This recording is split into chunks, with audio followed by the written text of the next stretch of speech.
محدش عاجبه حاله. كل واحد حاسس بالنقص في حاجة في حياته، لأننا دايما بنقارن حالنا بحال غيرنا.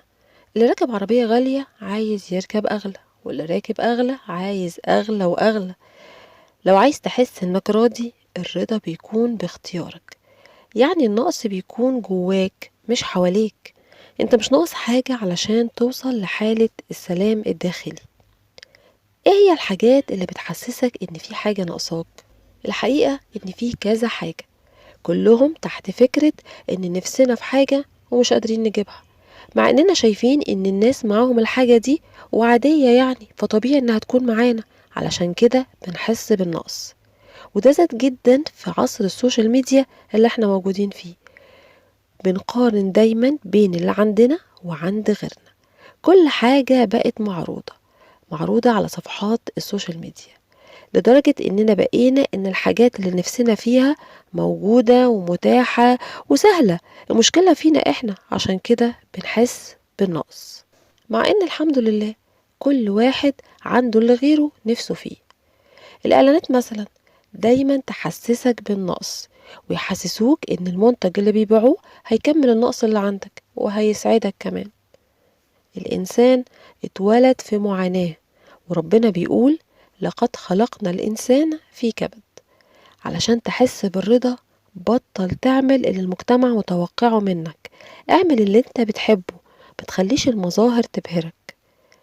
الحياة مشاكل كتير، والسعادة بتيجي من تحقيق الأهداف.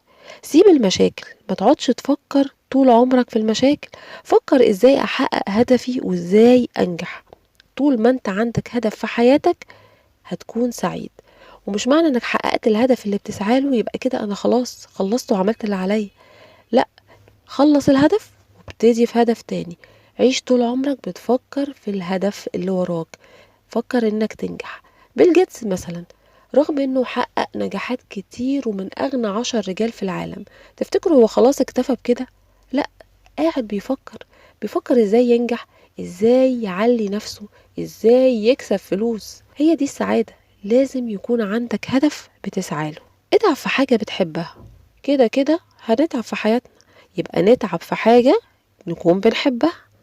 مفيش حاجة اسمها فشل، في حاجة اسمها ان الاحساس بالاستسلام تفوق على الاحساس بقوة الارادة. يعني احنا اللي بنعمل الفشل. ربنا لو منع عنك حاجة يبقى ده لحكمة، يا اما هيكون في ضرر ليك او بيديك درس علشان ما تكرروش تاني. سلم بالقضاء والقدر. ربنا مش هيرفع عنك القضاء الا اذا رضيت بيه. مش هترضى هتلاقي القضاء والابتلاء ده فضل موجود. لو لقيت نفسك عايش في ابتلاءات كتير يبقى انت السبب، لانك مرضتش بالقضاء اللي ربنا كتبهولك. لو كنت رضيت كان ربنا رفعه عنك. يعني مثلا لو ابنك عمل كارثة ورحت ضربه، لو قعد يعيط وحسيت انه حاسس بالذنب وانه غلطان، هتطبطب عليه وتسامحه. لكن لو قاوح واصر على غلطه مش بعيد تضربه تاني. لو حصل لك حاجة مش راضي عنها، اسأل نفسك، هل انا ليا يد في الموضوع ده؟ انا السبب في فشلي ده او في الابتلاء اللي حصل لي ده؟ زي مثلا الطالب اللي سقط، يسأل نفسه، يا ترى انا ليا يد في السقوط ده؟ هل انا ما ذاكرتش ولا انا عملت اللي عليا وبرضه سقط؟ لو انت ما ذاكرتش يبقى ده سبب، خلاص يبقى ده ربنا كتب لك كده لان انت ما عملتش اللي عليك.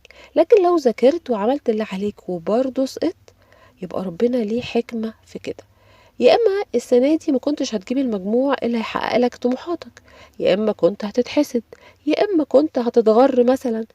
المهم ان في حكمه من عدم نجاحك السنه دي، وان ربنا مديك فرصه السنه الجايه علشان تحقق اللي انت كنت عايز تعمله. السعاده انك ترضى باللي انت فيه.